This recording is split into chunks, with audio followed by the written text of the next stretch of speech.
If the learned and worldly wise men of this age were to allow mankind to inhale the fragrance of fellowship and love, every understanding heart would apprehend the meaning of true liberty and discover the secret of undisturbed peace and absolute composure.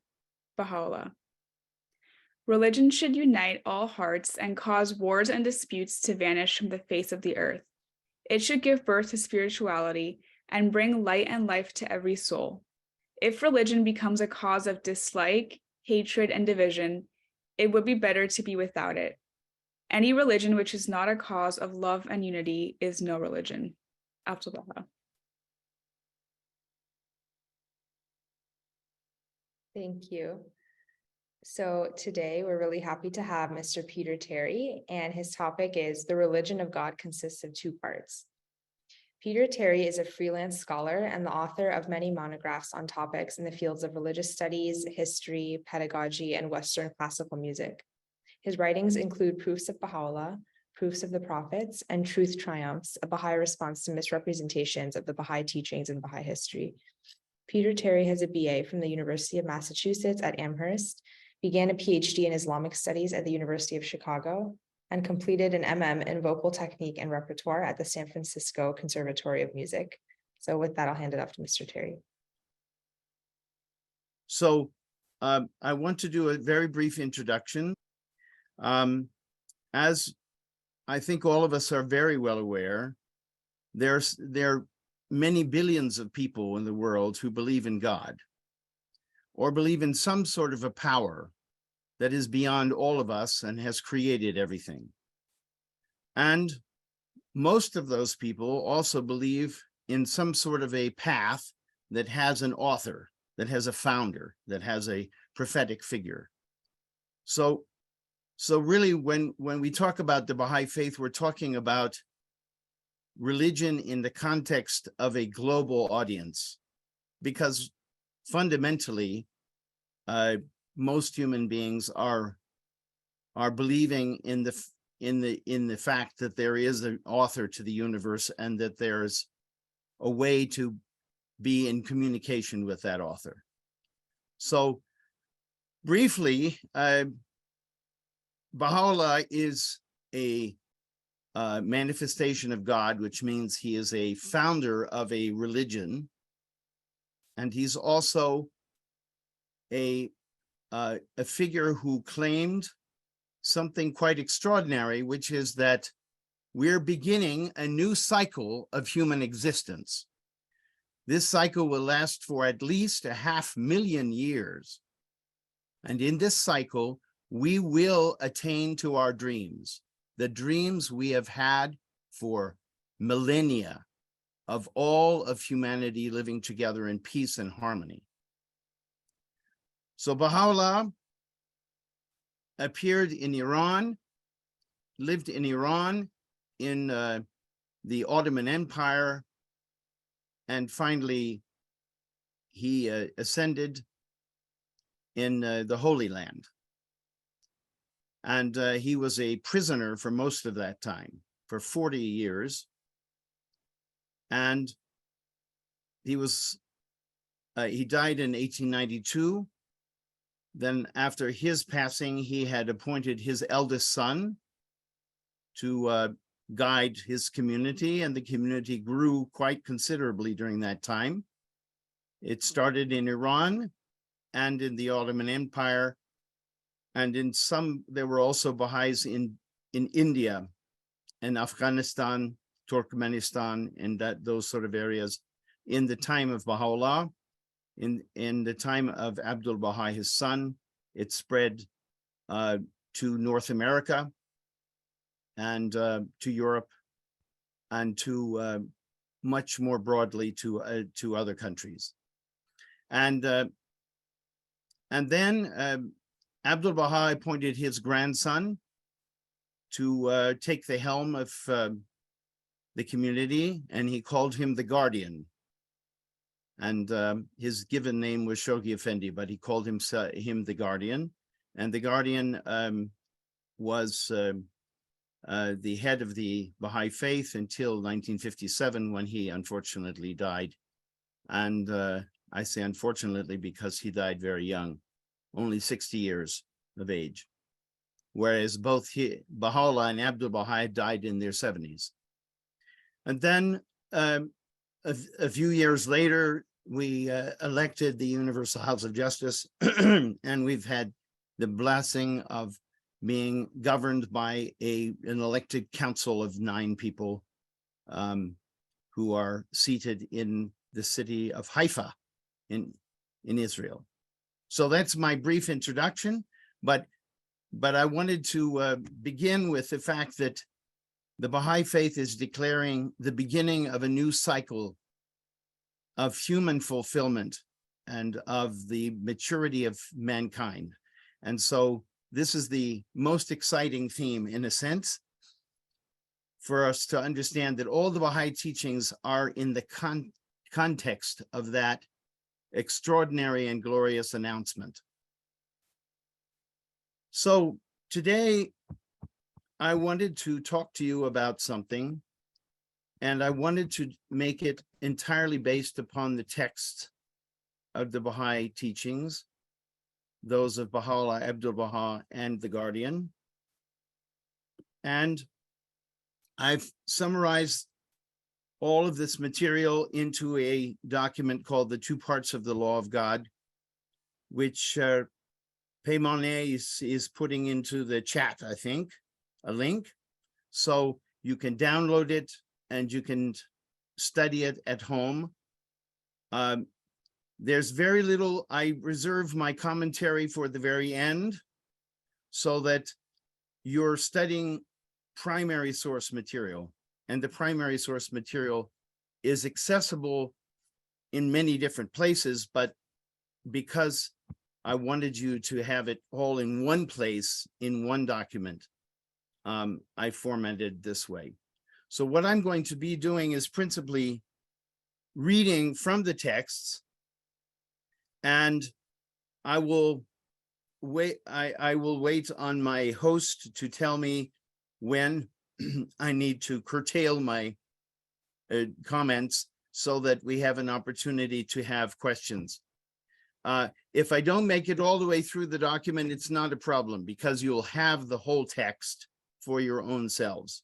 Okay, so maybe Paymane, if you can give me like 5 minutes or something, so that you know. And about how long do I have to present this?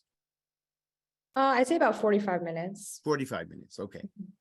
So I'm going to the subject of this presentation is the Baha'i teaching that the religion of God. Now, that needs a little bit of explanation. From the Baha'i perspective, there is one religion of God. There are many messengers.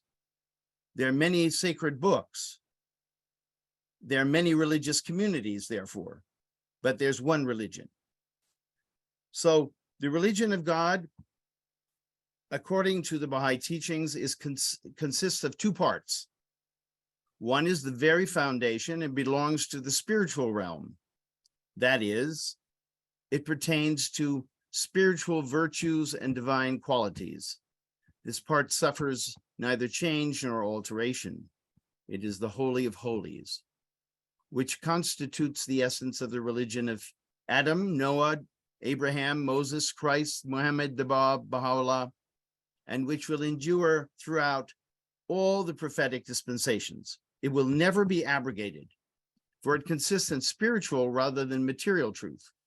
It is faith, knowledge, certitude, justice, piety, high-mindedness, trustworthiness, love of God, and charity. It is mercy to the poor, assistance to the oppressed, generosity to the needy, and upliftment of the fallen. It is purity, detachment, humility, forbearance, patience, and constancy. These are divine qualities. These commandments will never be abrogated, but will remain in force and effect for all eternity.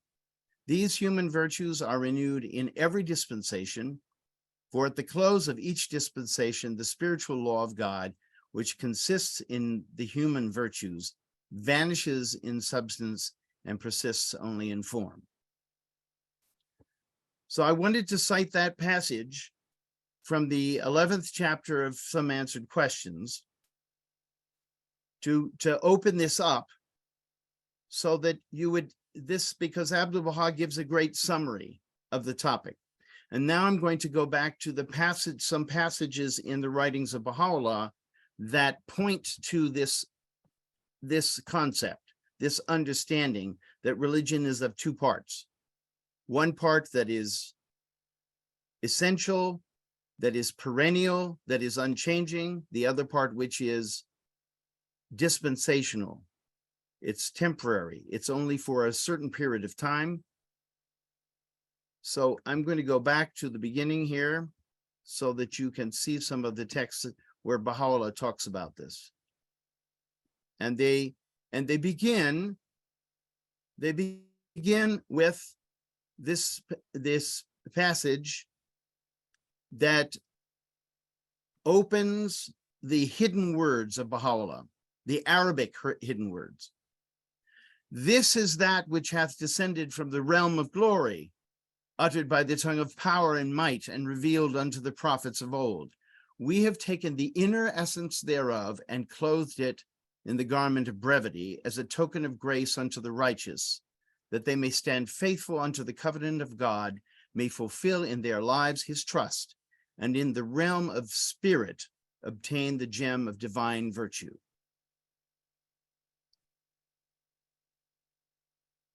He also closes out the Persian hidden words with this passage that I want to cite. The mystic and wondrous bride, hidden ere this, beneath the veiling of utterance, hath now, by the grace of God and his divine favor, been made manifest, even as the resplendent light shed by the beauty of the beloved. I bear witness, O friends, that the favor is complete, the argument fulfilled, the proof manifest, and the evidence established. Let it now be seen what your endeavors in the path of detachment will reveal. In this wise hath the divine favor been fully vouchsafed unto you and unto them that are in heaven and on earth. All praise be to God, the Lord of all worlds. So from the words in the exordium, in the preface to the Arabic hidden words, we know that the hidden words, both the Arabic and the Persian, are the essential teachings of the prophets. That means they are the perennial teachings that have been taught by each of the prophets for as long as we've received prophets, and humanity has been guided by manifestations of God for so long that the historical record is only very incomplete. Baha'u'llah talks about this in one of his tablets, that the messengers of God that existed before Adam, because our concept of Adam is that Adam was the first man, but from the bigger perspective, Adam was actually the first manifestation. And that ever since the Adam before Adam, in other words, from eternity, humanity has had guidance periodically from these manifestations. So each one of these 71 hidden words in Arabic and the 82 in Persian are evocations of these essential teachings of religion. So truly it can be said that if you study the hidden words, you know what the essential teachings of Baha'u'llah are, and not just of Baha'u'llah, but of all the manifestations of God. So I'm going to pass now to some passages from the Kitab-i-Agan of Baha'u'llah. The hidden words were written in 1858, the Kitab-i-Agan in 1862. And these are just very brief passages that I found that talked about this. In another sense, because he's interpreting the meaning of sun, moon, and stars in the divine writings in the Bible, in the Gospels and in the Quran. In another sense, by the terms sun, moon, and stars are meant such laws and teachings as have been established and proclaimed in every dispensation, such as the laws of prayer and fasting. That gives you an idea. Already in this book in 1862, he's talking about prayers, talking about teachings that are perennial, that are found in every dispensation, in every holy book. The traditions established the fact that in all dispensations, the law of prayer hath constituted a fundamental element of the revelation of all the prophets of God.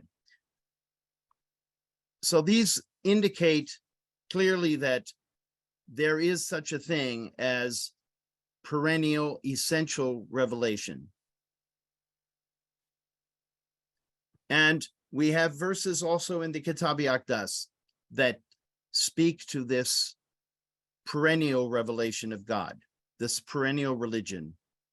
He says, recite ye the verses of God every morn and eventide. Whoso faileth to recite them hath not been faithful to the covenant of God and his testament, and whoso turneth away from these holy verses is in this day, is of those who throughout eternity have turned away from God.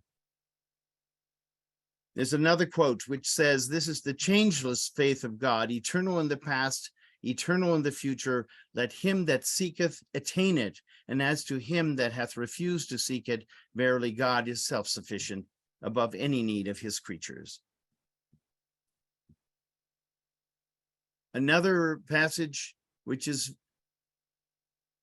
quite long and is a very beautiful one, which I only discovered very recently. By the way, when you read just the text of the Kitab-i Aqdas, you miss out on lots of things, because appended to this text are the questions and answers that were posed to Baha'u'llah by one of his secretaries, and who happened to be trained in Islamic law. So he knew just the right questions to ask Baha'u'llah.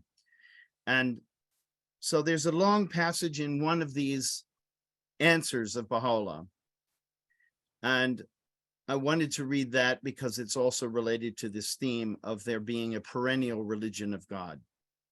The fruits that best befit the tree of human life are trustworthiness and godliness, truthfulness and sincerity, but greater than all, after the recognition of the unity of God, praised and glorified be he, is regard for the rights that are due to one's parents.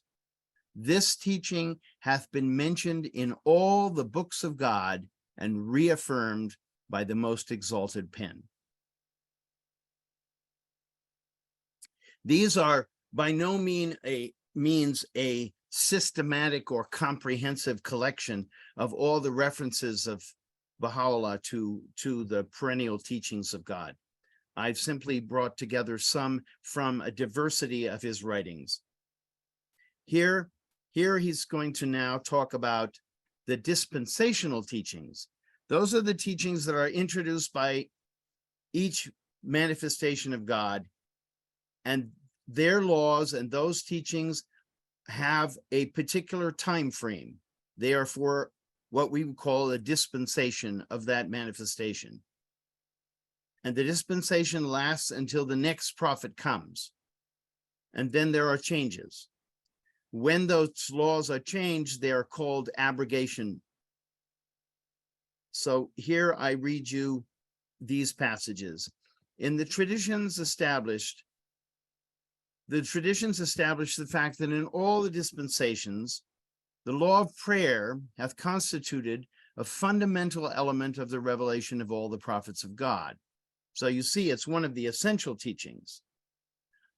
And then he continues, a law, the form and the manner of which hath been adapted to the varying requirements of every age, inasmuch as every subsequent revelation hath abolished the manners, habits, and teachings that had been clearly, specifically, and firmly established by the former dispensation. These have accordingly been symbolically expressed in terms of sun and moon. In another passage, also from the Kitab-i-Agan, which the guardian, the grandson of Abdul Baha and the last appointed interpreter of the Baha'i writings, has it translated into English from the original Persian, and which he designated as the most important theological work revealed by Baha'u'llah. This quotation will give you also a sense of the changing teachings of religion. By the term clouds is meant those things that are contrary to the ways and desires of men, even as he hath revealed in the verse already quoted.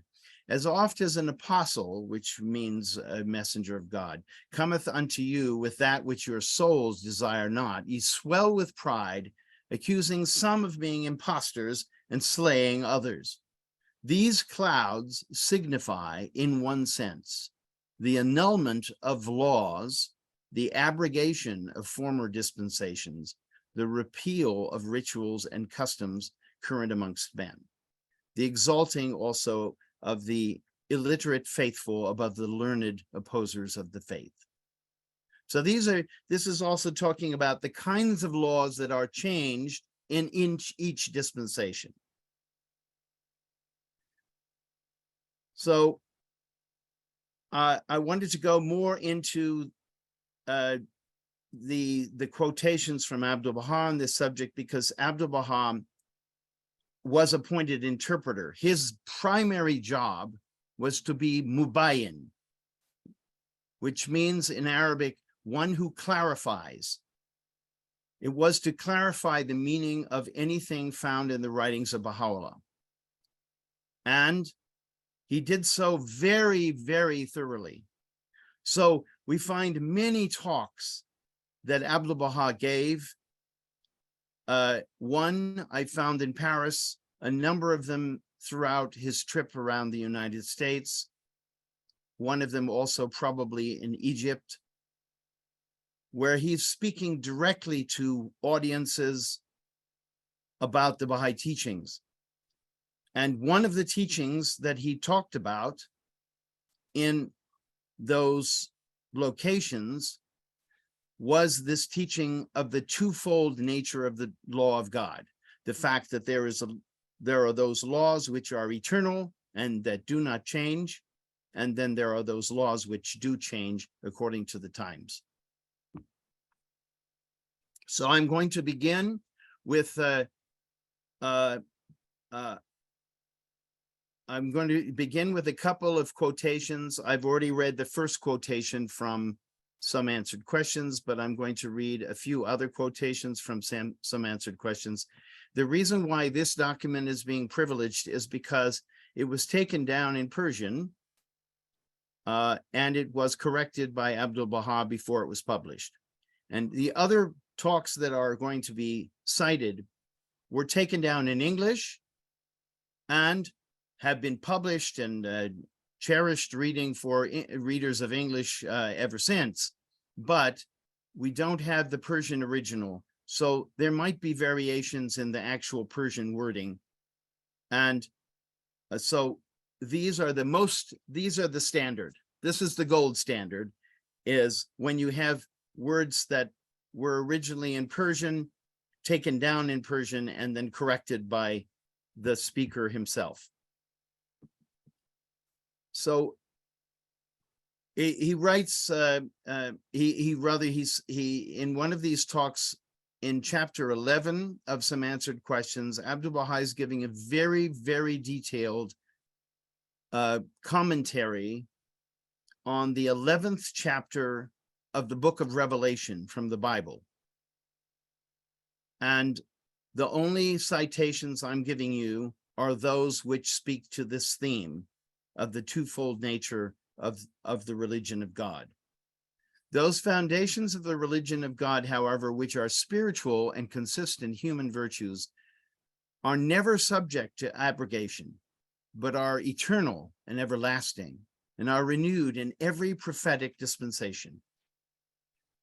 One of the terms he was he was explaining in the book of Revelation is a reference to the Holy of Holies and a reference to the holy city of Jerusalem.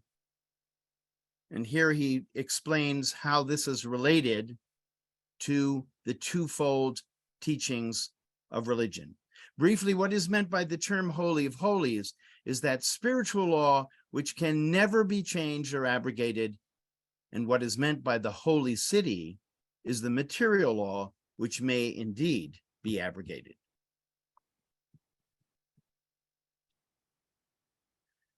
And then in the same chapter 11, he describes what the second part of the religion of God is in detail. The second part of the religion of God, which pertains to the material world and which concerns such things as fasting, prayer, worship, marriage, divorce, manumission. Manumission means setting free from slavery, legal rulings, transactions, and penalties and punishments for murder, assault, theft, and injury, is changed and altered in every prophetic dispensation and may be abrogated. For policies, transactions, punishments, and other laws are bound to change according to the exigencies of the time.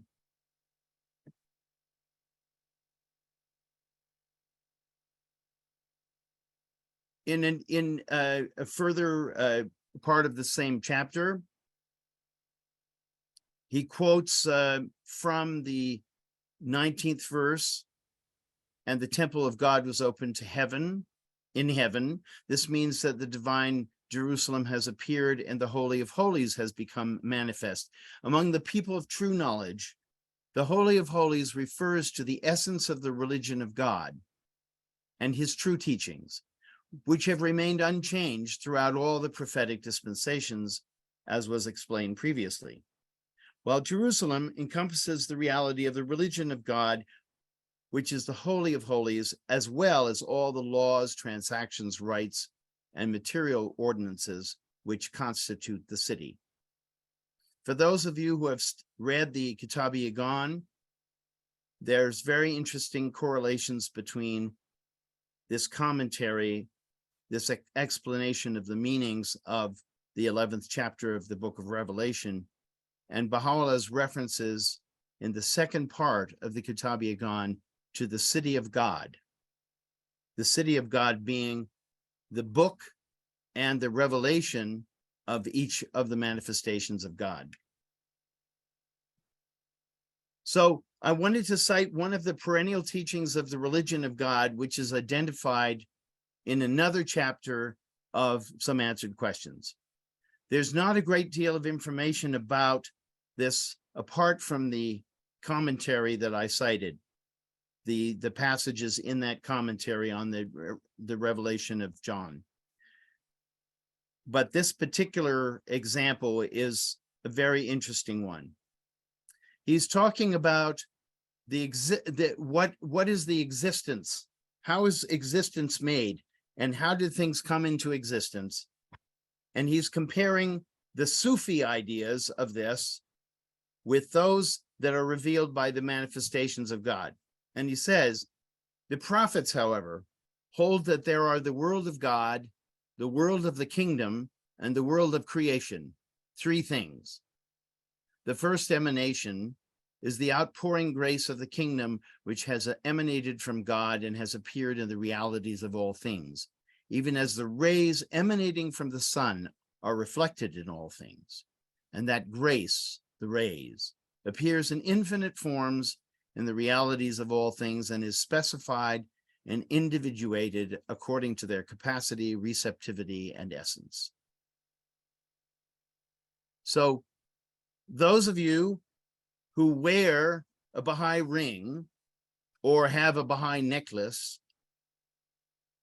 the Baha'i ring has an image on it. We call it the ringstone symbol. The ringstone symbol is a graphic representation of this concept of there being three worlds that are clearly differentiated from each other. They're, in a way, you could say that they are completely sealed because the world of God is completely beyond our comprehension, apart from what is revealed to us about that world by the manifestations. The manifestations are represented here in the kingdom, and they are of their own sort of kingdom, which is not a kingdom that we ever have interaction with, except when the manifestation comes to earth and teaches us. And the third is the world of creation, which is where we exist. And by the way, according to a Baha'i cosmology, we don't just exist in the world of creation here and now in the physical world. There are infinite worlds. And so when we die, we go and we live in other worlds, which are spiritual worlds. So what I want to do is I want to read you a few of the passages from the talks. And if some of the material sounds as if it's repetitive, I think that's good. Because as my Arabic teacher taught me many years ago, when things are repeated to you, you remember them. If they aren't repeated, you forget them. So I think it's actually good for us to hear different ways in which Abdu'l-Baha talked about the same principles. And also to see that he did it so often that it was very clear that this was an important teaching for the audience. This was an important teaching for the Baha'is to be aware of.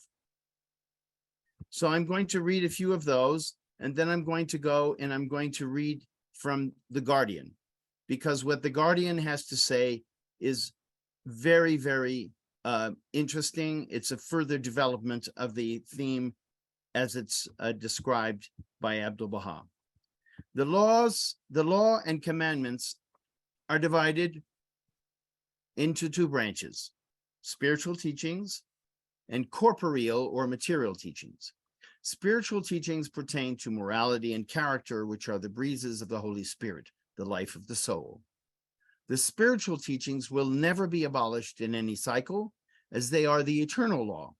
One of the commandments is the love of God, and is the virtue that crowns the heads of the believers.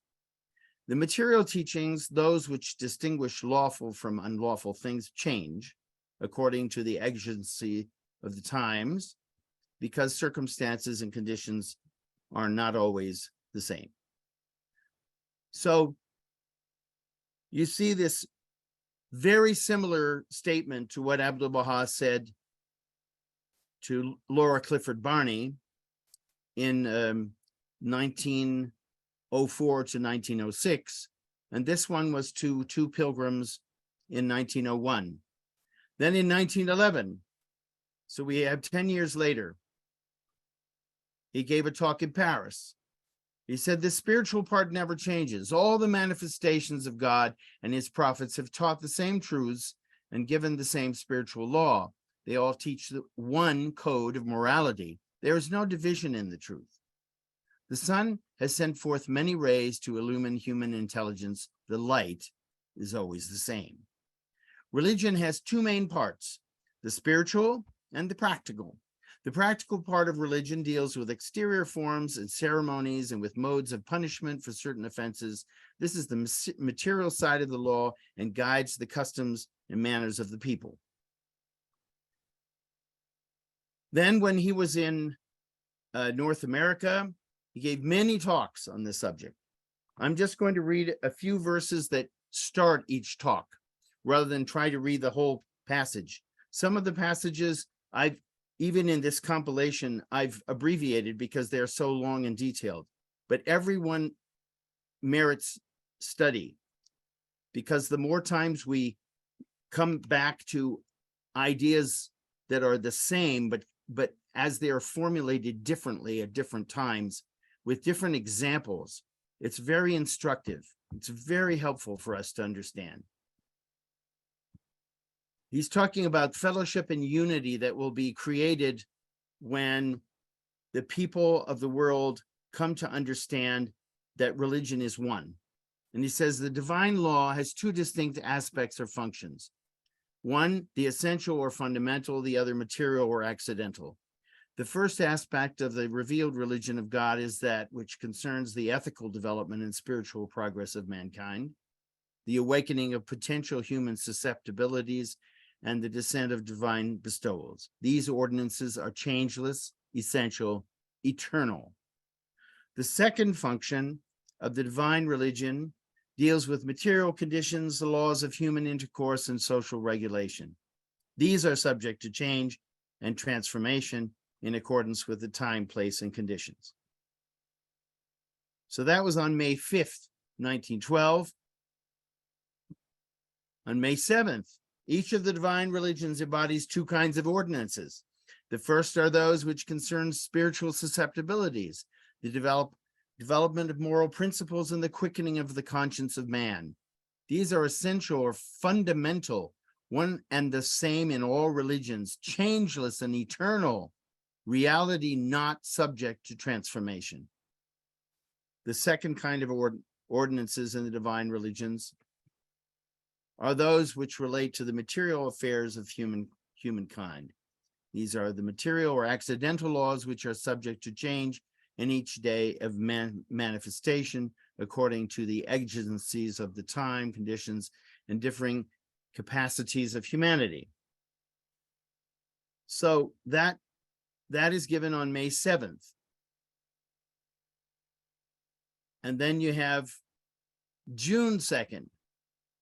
Each of the divine religions has two aspects. The first is essential. It concerns morality and the development of the virtues of the human world. This aspect is common to all. It is fundamental. It is one. There is no difference, no variation in it. As regards the inculcation of morality and the development of human virtues, there's no difference whatsoever between the teachings of Zoroaster, Jesus, and Baha'u'llah. In this, they agree. They are one.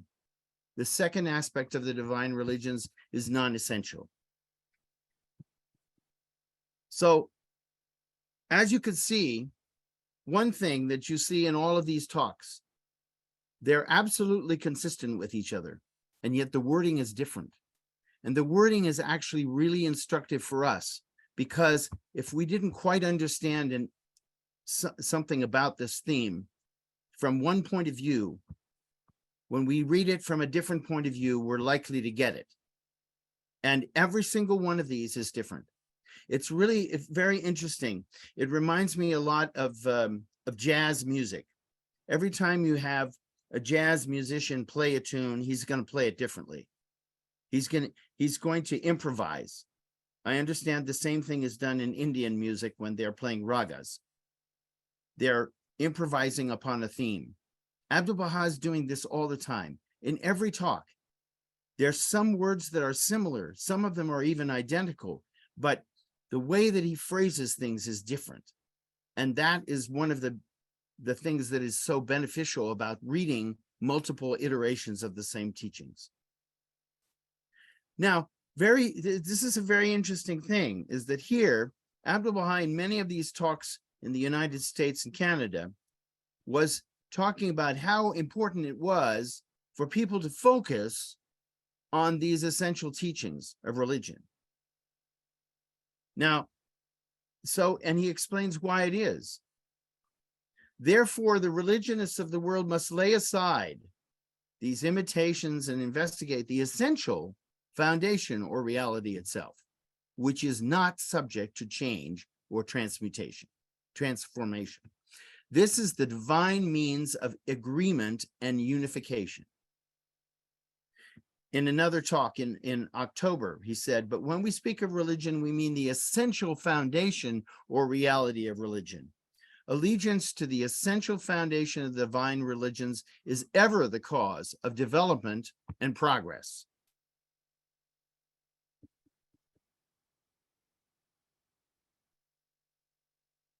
So this is a new sort of dimension, because one in this theme is that there are two parts of the religion of God. One is eternal, is perennial. One is dispensational and lasts for the time that the people are guided by a particular manifestation.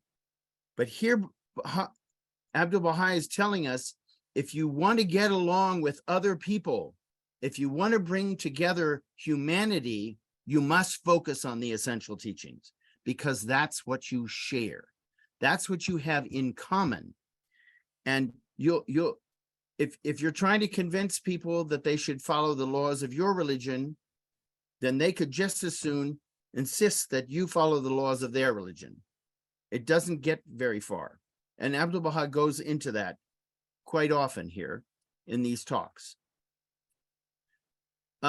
He says, for example, he says, such ordinances, talking about the second kind of ordinances that are different for each dispensation, therefore constitute the second or non-essential division of divine religions and are not of importance, for they deal with human transactions which are ever changing according to the requirements of time and place. Therefore, the intrinsic foundation of the divine religions are one. He's also going to talk about it here. Not in every one of the talks does he talk about this new dimension that we need to focus on the essential teachings, but it's something that comes up over and over again. He says, this is part of one of his talks here. Let's see when that was delivered. That one was in November 18th of 1912, again in the United States. I'm sorry, I've gotten myself a little bit lost here, but I will find it. No, it's back. Sorry.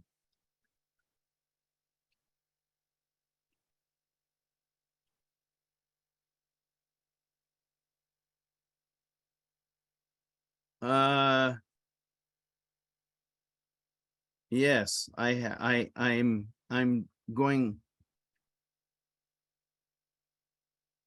Where are we? There was a particular quote that I wanted to bring up to this.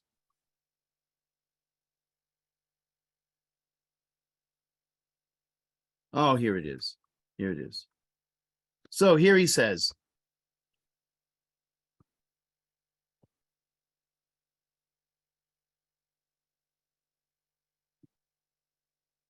the followers of the divine religions have turned away from the principles and ordinances which are essential and unchanging in the Word of God, forsaking those fundamental realities which have to do with the life of the human world, the eternal life, such as the love of God, faith in God, philanthropy, knowledge, spiritual perception, divine guidance, holding these to be contingent and non-essential, while wrangling and disagreeing over such questions as to whether divorce is lawful or unlawful, or whether this or that observance of a minor law is orthodox and true.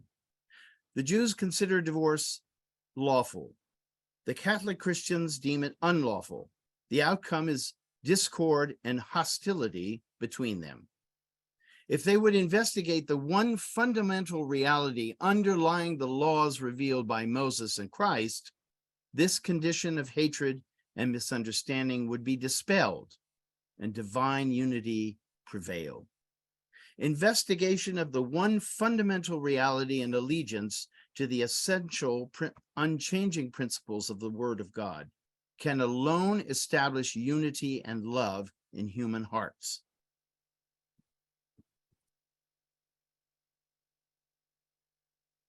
So now I want to bring you to the next stage, which is how Shoghi Effendi, how the Guardian deals with this theme in his writings, which are, of course, originally written in English, and that makes a difference because we know exactly what he means.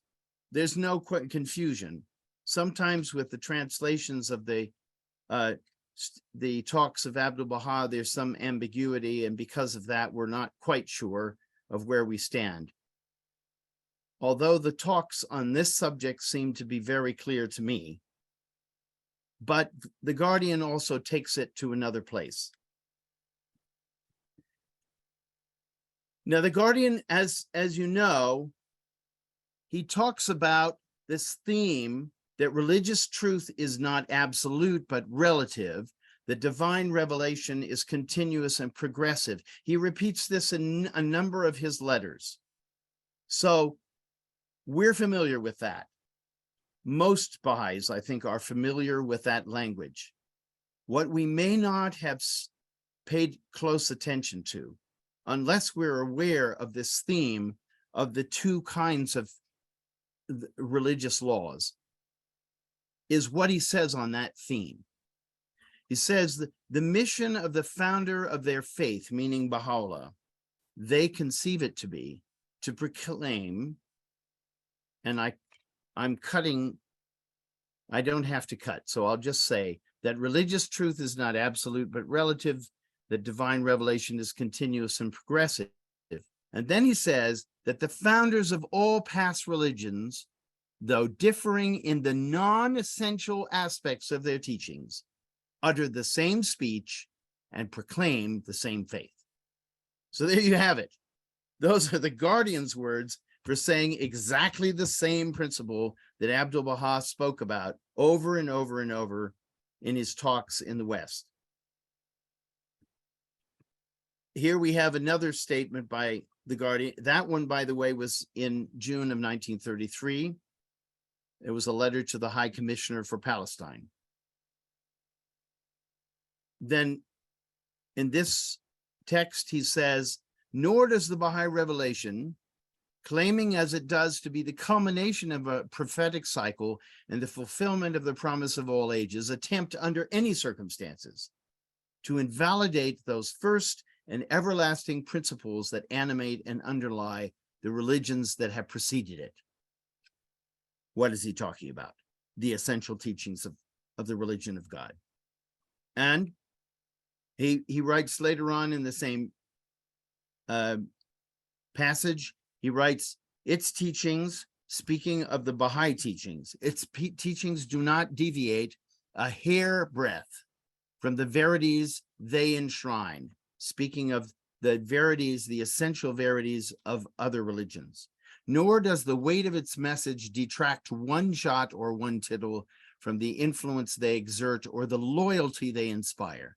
Far from aiming at the overthrow of the spiritual foundation of the world's religious systems, its avowed, its unalterable purpose is to widen their basis, to restate their fundamentals, to reconcile their aims, to reinvigorate their life, to demonstrate their oneness, to restore the pristine purity of their teachings.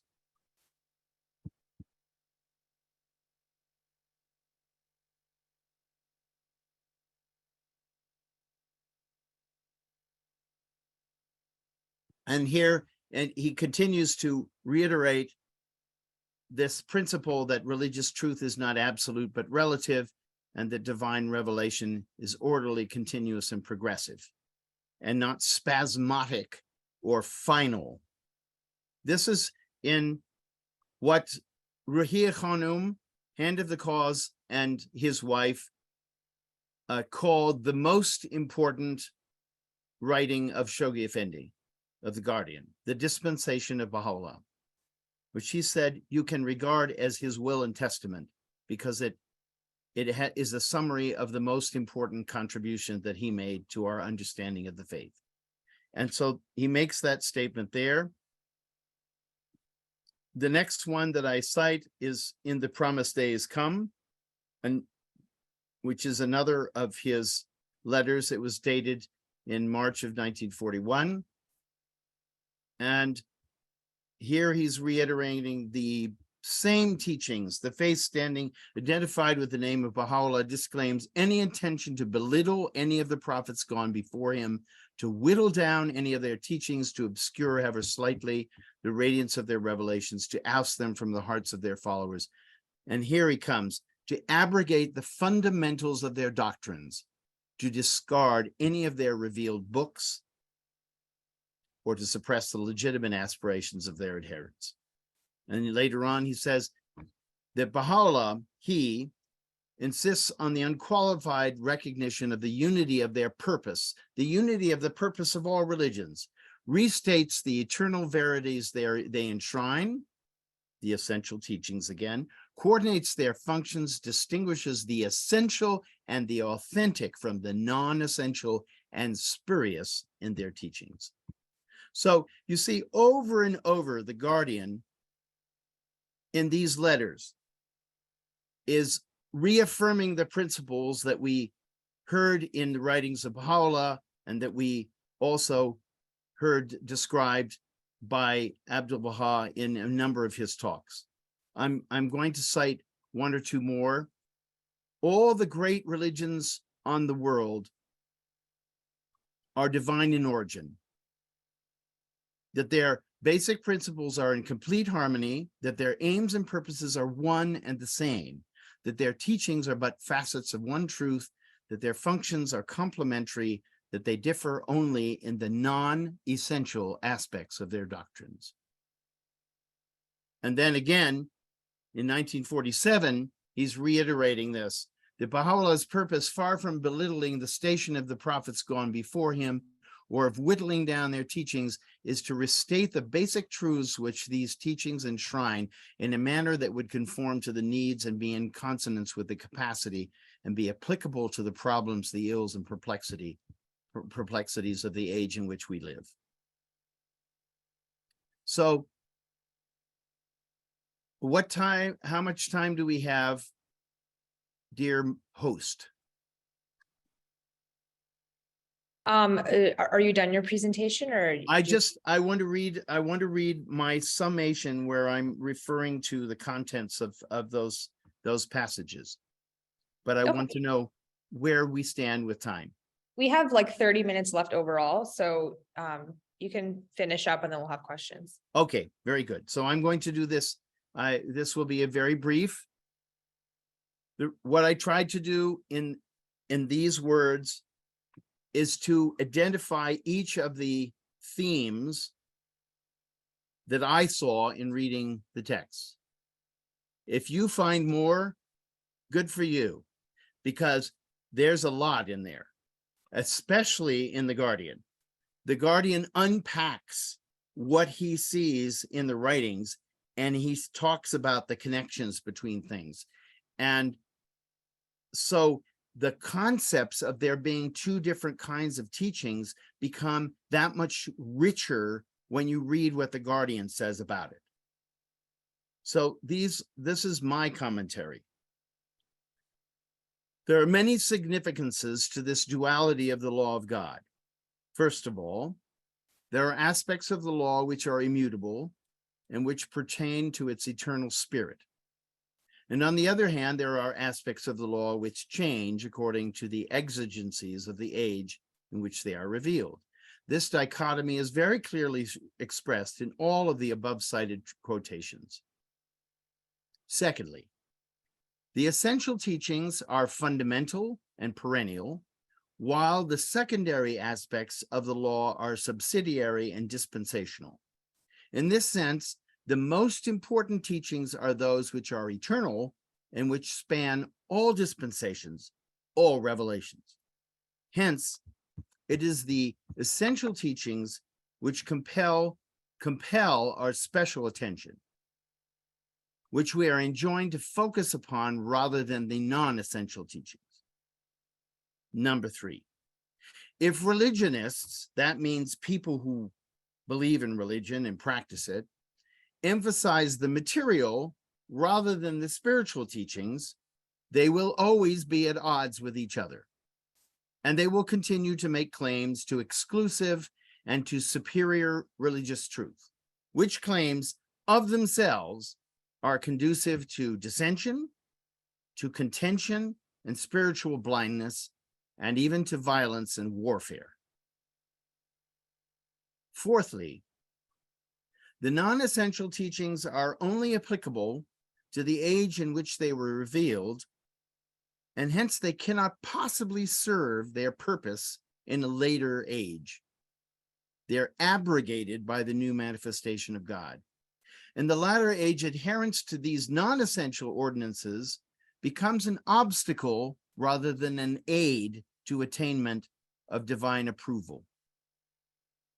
Fifthly, when the followers of all religions investigate the foundations of religion, they will find that the essential teachings are held in common by all, and this will be the foundation of their unity. Sixthly,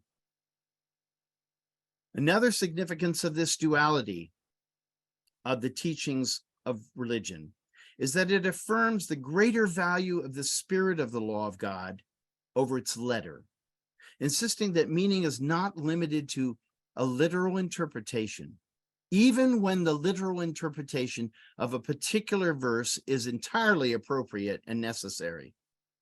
Attachment to outward forms of religion may veil the soul from the spiritual realities which defy form, which transcend all limitations.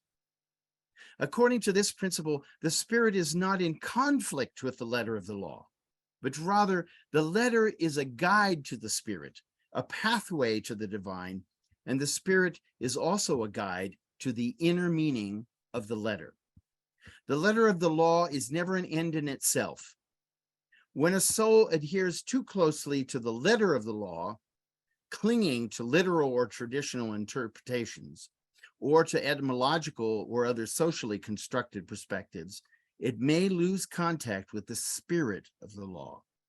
And it is this spirit which is its essence and which is responsible for its penetration and potency, its capacity to transform human life from the animal kingdom to the kingdom of angels and prophets. Finally, the Guardian correlated many of the teachings and the letters cited here encourage us to explore correlations between the twofold stations of each manifestation, their two covenants, and the two parts of the religion of God. These correlations will be explored in a subsequent document. And they may be correlations that each one of you will want to look at yourselves. The twofold station of the manifestation is described by Baha'u'llah in the Kitab-i-Agan. The two covenants of the manifestation are talked about in a number of writings, both by Baha'u'llah, Abdul-Baha, and also by the Guardian. And the two parts of the religion of God, we've just had our introductory course on it. So I now leave the floor open for your questions, your comments, anything you would like to say. Thank you so much. I'm just gonna stop your screen share. Great, thank you so much. So if anyone has questions now, you can put it in the chat. The first question is, how do you reconcile essential principles not changing with Abdu'l-Baha's statement that another new principle revealed by Baha'u'llah is the injunction to investigate truth, in which he refers to this principle as being new? So the kind of investigation that the Baha'i writings enjoin us to engage in is unprecedented. There's no doubt about that. The Guardian talks about, you'll remember one of the passages that I cited, he says the Baha'i faith is scientific in method. That's astonishing. Scientific in method? Yes, it is. Because everything, according to the Baha'i teachings, is understandable. We can understand it. We can study it. We can find the evidence. We can determine what is real, what is objective, and what is not. And that has never existed before. It doesn't mean that there haven't been attempts by great Muslim philosophers and great Christian theologians to reconcile reason and revelation, science and revelation. There have, yes, there have. For centuries, they've been trying. But did they do a successful job? And did they convince their believers to follow in their path? No, they didn't. There is no religion where they have convinced most of the followers to take this kind of rational, scientific attitude towards investigating reality. No. And that is what is distinctive. And it's distinctive because of where we are. We're starting the cycle of maturity. We are beginning a whole new cycle of human development. And that cycle of human development takes us to a different place altogether. It takes us to a place where instead of always seeing things as being conflicting, this doesn't agree with that. We're seeing that everything is connected. Everything is connected. You know, I mean, look at this extraordinary explosion of AI that's occurring. That is symptomatic of the age in which we live. This is happening all the time on all fronts. Like every field you go into, whether it's a field of study or it's a profession, it's just absolutely astonishing all the connections that people are making. And this is his point. The that's part of it. Another part of it is we've never had a commandment from a manifestation of God that said the responsibility to know reality is yours. It doesn't belong to a priest. It doesn't belong to a sheikh. It is your responsibility. Every single human being has to do this for themselves. Of course, we can learn from each other. That's the whole point of being here, right? But it means still that ultimately it's my responsibility to look after my spiritual growth and do the best that I can. And you see that throughout the Baha'i writings. Everywhere you see that message, you know. So yes, was that teaching in place in the previous religions? Sure it was. Because there was always the potential for some people to wake up and realize I'm responsible for my own spiritual development. But the biggest church in the entire world, the biggest religious organization, is the Roman Catholic Church. And the Roman Catholic Church is built upon a very, very strict hierarchy where the guy at the top is the boss. And everybody has to follow this chain of, hierarchy. We don't have that. We don't have that. It's the responsibility of each one of us to look after our own spiritual development. So that's my response to that. Anybody?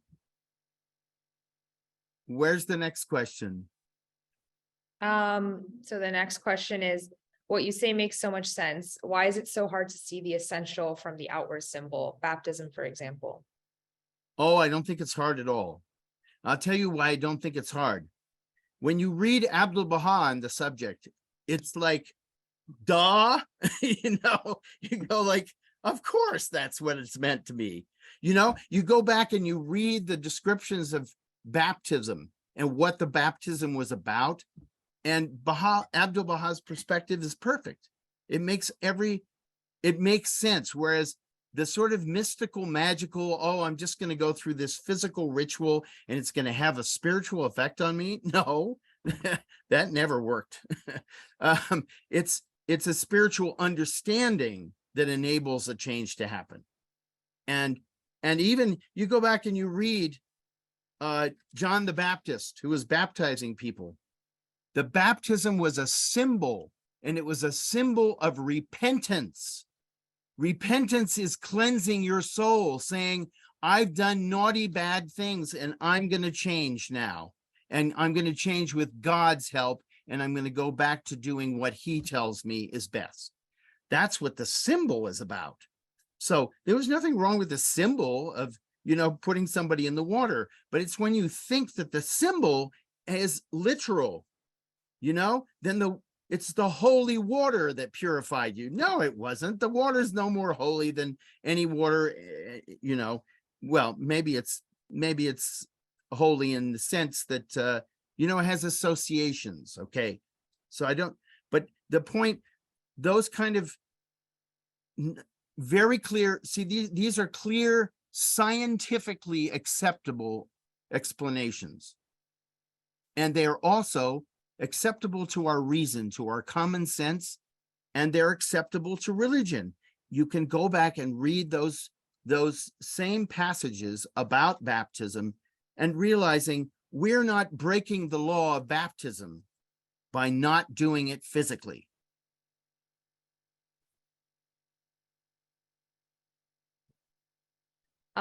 Being in a Christian society, how do we relate religious laws from Islamic Baha'i perspectives, as Jesus did not speak of any spiritual material laws explicitly. He only referred to the 10 Commandments. Say it again. Say it again. So we live in a Christian society. So how Yeah. can we talk about religious laws from an Islamic or Baha'i perspective, since Jesus didn't talk about spiritual material laws explicitly? Oh, no, actually, this is very simple to do, because he talked about spiritual and material laws all the time. It's just fabulous when you actually go and you look at this perspective of Baha'u'llah, and then you go and you dive back into those scriptures, and a whole lot of things make sense that didn't before.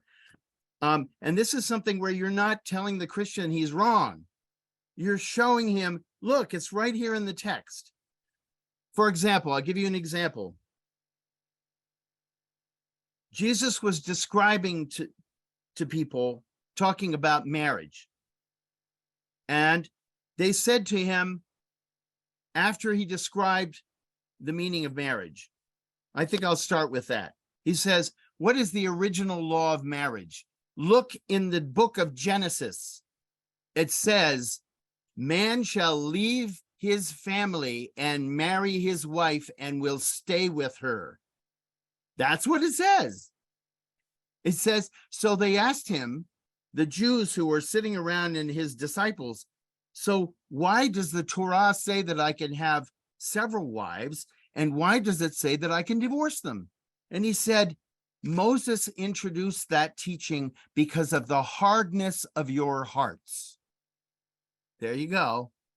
That's what it is. This was a dispensational teaching that allowed Jewish people to not follow the original spiritual law of God, which is you pick the partner and you live with her. You live with him or her for life. That is because it is a covenant, and it is the same kind of covenant that you have with God. You made a decision to be with God. You make a decision to be with the manifestation. You make a decision to be with your spouse. That was the original intention of marriage. And that's what Jesus says. And I was really astonished, but of course delighted, when I was reading the notes to the Kitab-i Aqdas, and where Baha'u'llah says, you can get divorced, but it is preferable if you stay married. And I thought, yes, there it is, right there.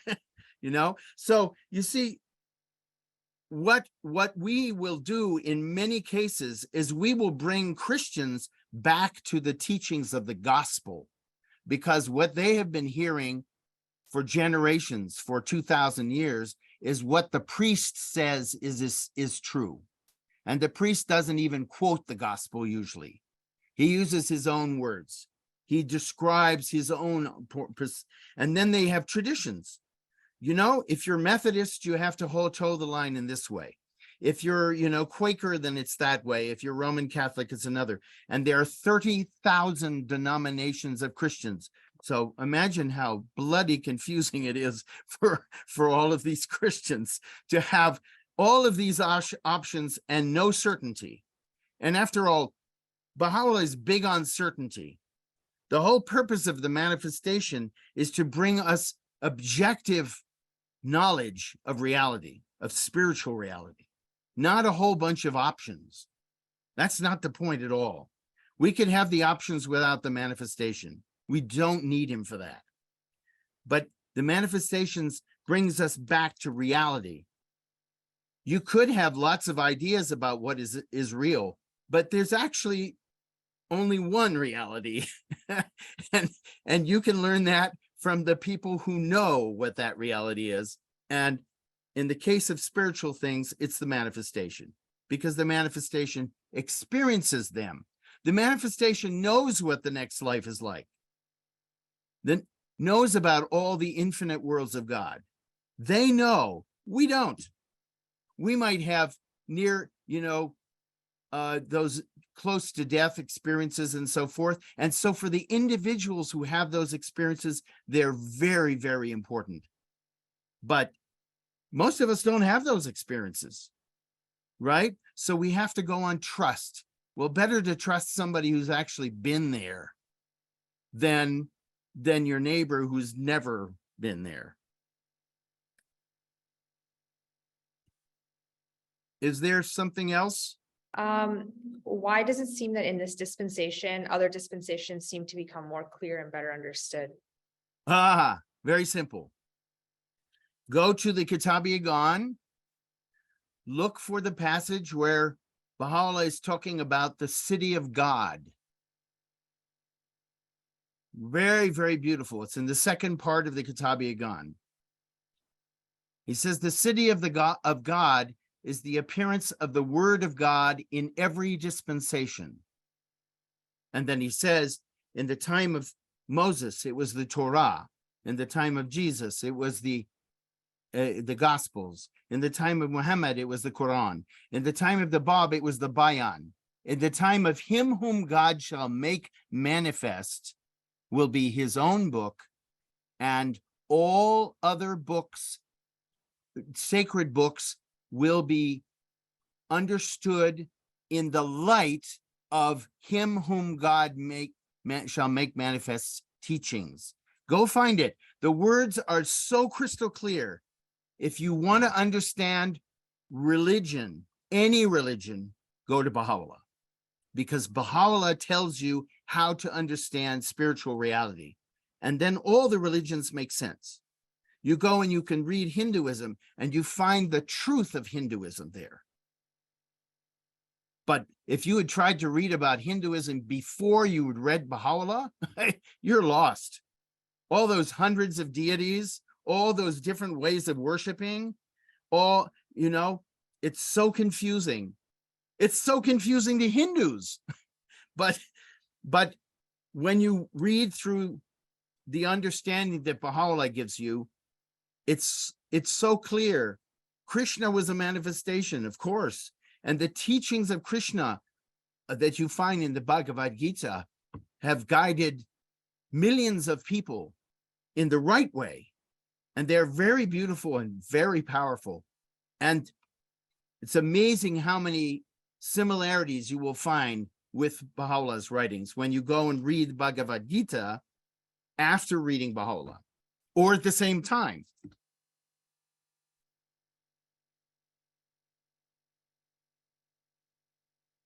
Thank you. So do we have any other questions? I'll wait for a second. I wanted to bring up one thing. I'm sure that many of you have read Kitab-i-Gan at one point, and you remember very, very close to the end of the book. He talks about how he quotes a hadith, which says that before the Qayyim, 2 letters of knowledge have been revealed. And with the Qayyim, the remaining 25 letters are revealed. Then in another passage he quotes, and he says, the meaning of the word of God, there are at least 70 meanings, and they can be explained to you by the Qayyim. And then there's a third passage. There are like 3 or 4 passages from the traditions of Islam, and he brings them up on purpose, because the whole point is, you want to understand reality, you turn to the most recent manifestation of God. He's got more for you than anybody else ever did. That's how it works. Progressive revelation doesn't knock out the previous contenders and render them irrelevant. It raises them all to the next stage. So Jesus talked about Baha'u'llah when he says, there are many matters that I cannot talk to you. I cannot explain to you. But when he who is the Spirit of truth comes, he will explain to you all truth. This is how it works. Baha'u'llah refers to that specific verse and says, I am the fulfillment of it. And when you read his writings well and often, and this is why he says in Kitab Aqdas 149, read the writings every morning and every night. Because when you read them and you think about them, you meditate upon them, you pray about them, you study them, you have a new understanding. And the new understanding never stops. It's the most extraordinary thing. You could read the Kitab Aqdas 50 times, and every time you will discover things you didn't know were there because you didn't see them. You didn't see them. It's you that have changed. You have become more receptive to truth. Yeah. But there's another side to this, and that is if we don't practice this, our capacity to understand goes down. And then we read Baha'u'llah and we say, I don't understand any of this. Yeah, but that's you. That's because you got preoccupied with something else, like real estate law or IT or whatever it is that you're into. You got into that so much that you forgot you got to hold on to, the real stuff, the things that keep you connected to reality as a whole. Thank you. Many young people who are spiritual but not religious say, this is my truth and you have your truth. How do we explain universal truth? So this has been something that human beings, this is not new to young people, by the way. Human beings have been doing this forever. We like thinking that our way of thinking is fine for us, and yours is fine for you. And then, so, why can't we just agree to disagree? That's fine. But again, let's look at where we are. We're in the beginning of cycle of fulfillment. We're challenged to be scientific. We're challenged to be objective. We're challenged to use our brains, to be rational, to think that your values can work for you and somebody else's can work for them, and they can be totally different from each other, is irrational. It's illogical. It doesn't make sense. We live in the same world. We're facing the same challenges in life. We have more in common as human beings than we have that separates us. We have, and the separations are, most of them, these really ephemeral things. They're outward things. They're not inward things. This is why when you make a real friend, you feel this bond with this person, like you're really, connected to the person. That's the real thing. You're getting a little taste of what it means to be in paradise. And that's what Baha'u'llah wants us to understand in all the manifestations. You can have paradise in this world. When you achieve that degree of unity with other people, you're going to feel that closeness, that oneness with people around you. You don't have to wait till you're dead. In fact, don't. Because, if you wait until you're dead, you're going to be unhappy for this whole life. The intimacy and the joy that you feel when you're with your granddaughter or when you're with your grandmother, that is real. That is real. And she doesn't care about your opinions. You don't care about, you don't talk about what divides you, because it doesn't matter. What matters is that you have a bond that's eternal. And that is real. That is the basis for, Baha'u'llah, in the Epistle to the Son of the Wolf, he said the most important, the essential teaching that he wants to convey is that humanity is from one tree. We are all the fruits of one tree. And he says, whether I was speaking in the language of the Sufi, of the mystic, or in the language of the lawgiver, my intention was the same, which was to say, this station of recognizing our unity with other human beings is the most high. That is the whole purpose. Otherwise, how are we going to build a global civilization? Otherwise, how are we going to fulfill our dreams that we've had for millennia of all being together. We know the only way we can do this is by finding that unity, and that unity is to be found in love, but in a love that shares what is most important. Thank you. Well, it looks like that's all the time we have. So thank you so much, Mr. Terry. We really appreciated this. It was a really interesting conversation. Thank you. And our speaker next week will be Dr. Sipide Tahiri, and she'll be talking about, is there life after life? Reflections on near-death experiences from a Baha'i perspective. Thank you, everyone, and we'll see you next week. Bye.